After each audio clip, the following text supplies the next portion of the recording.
अस्सलाम वालेकुम। अब हम करेंगे parent infant interaction and attachment pattern. Attachment theory मेरे हिसाब से काफ़ी इम्पोर्टेंट थ्योरी है। इसमें इन्होंने पहले तो हमें बताया कि पेरेंट और इन्फेंट का इंटरेक्शन किस तरीके का होना चाहिए।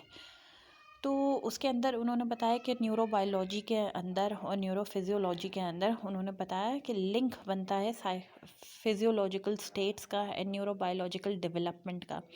जितनी अच्छी माँ बाप की और बच्चे की इंटरेक्शन होगी उतनी अच्छी उसकी न्यूट्रिशन होगी, उतनी अच्छी उसकी डेवलपमेंट होगी, उतना ही बेहतर और लॉन्ग लास्टिंग इम्पैक्ट्स होंगे। लेकिन वो बच्चे जो अब्यूसिव इंटरेक्शंस का शिकार हों, लॉन्ग लास्टिंग फिजियोलॉजिकल और neuro anatomical effects on the child's developing brain, बच्चे के न्यूरोलॉजिकली भी बच्चा डिस्टर्ब होता है इस तरीके के अब्यूज़िव एक्ट्स की वजह से।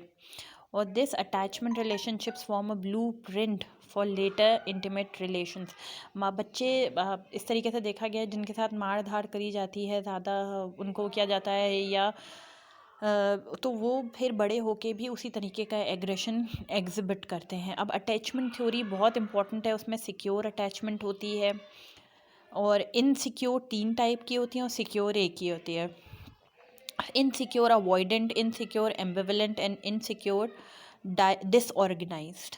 अब ये समझना बहुत ज़्यादा ज़रूरी है। इसको हम एक एग्जाम्पल के थ्रू हर एक पार्ट को समझेंगे। 0 से 5 तक, मतलब बच्चा जब पैदा हुआ से लेकर 5 साल की उम्र तक बच्चे की अटैचमेंट्स बहुत मजबूत हो जाती हैं।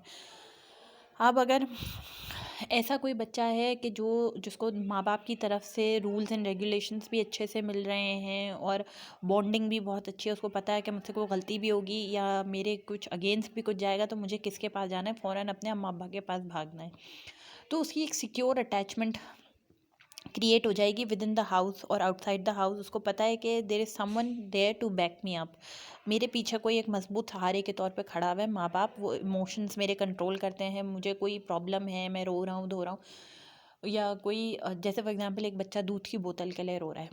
अब वो रो रहा है तो माँ आ गई, फ़ौरन बच्चे को ज़्यादा देर रोता नहीं छोड़ दिया, ओहो भूख लगी है, क्या हो गया, डायपर भर गया है, थोड़ा सा बच्चे को फीड कराया, डायपर वगैरह चेक किया, बच्चा फील करेगा कि मैं वांटेड हूँ, मतलब सिक्योर फीलिंग आने लगेगी बच्चे के दिल में, और माँ बाप के साथ क्या होगा, पॉजिटिव और सिक्योर अटैचमेंट हो जाएगी।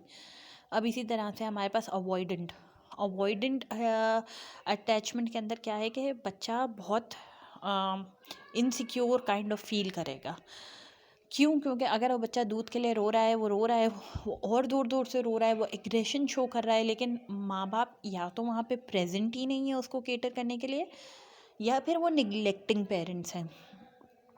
तो फिर क्या होता है कि बच्चा जो है वो जैसे ही माँ बाप जब उसके पास आएंगे तो वो जो है वो माँ बाप को पहले अपना फर्स्ट दिखाएगा और फिर लेटर ऑन कंट्रोल में आ जाएगा, मतलब स्लो कंट्रोल में आने वाले बच्चे।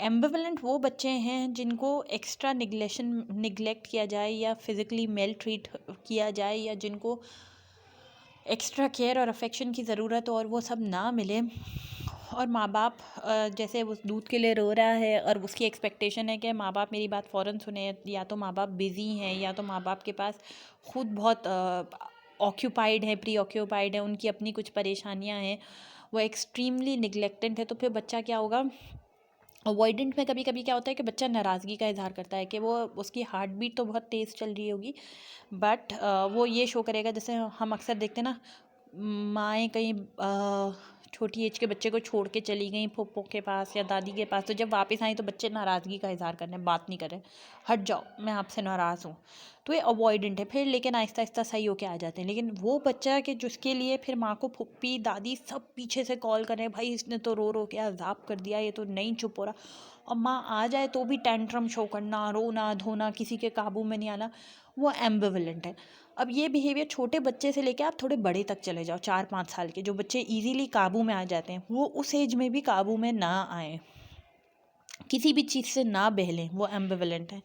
और डिसऑर्गेनाइज्ड बच्चा ये है कि जिसको जो बेसिकली किसी किस्म के तशद्दुद का या अब्यूज़ का या सेक्सुअल हरेसमेंट का बेचारा शिकार रहा हो, उसको पता ही नहीं हो कि मुझे ट्रीट कैसे करना। उसकी अपनी माँ जो है ना, वो कभी तो उसे बहुत प्यार से ट्रीट कर रही है और कभी एकदम से धुतकार दिया, तो वो कन्फ्यूज्ड नेचर में बड़ा होता है। वो डिसऑर्गेनाइज्ड पैटर्न है, उनका पैटर्न भी फिक्स्ड नहीं होता। तो मेरे हिसाब से ये अटैचमेंट थ्योरी बहुत इम्पॉर्टेंट थी। प्लस इसका आप अगर लिखोगे ना अटैचमेंट थ्योरी और गूगल पे सर्च करोगे तो इसके बहुत सारे आपको पिक्चर फॉर्मेट में भी चीज़ें देखने को मिल जाएंगी जो बहुत हेल्पफुल हैं। तो थैंक यू सो मच, मुझे लगा कि ये अटैचमेंट थ्योरी इम्पॉर्टेंट है तो मैं आप सबके साथ शेयर कर रही थी। I hope you like the video.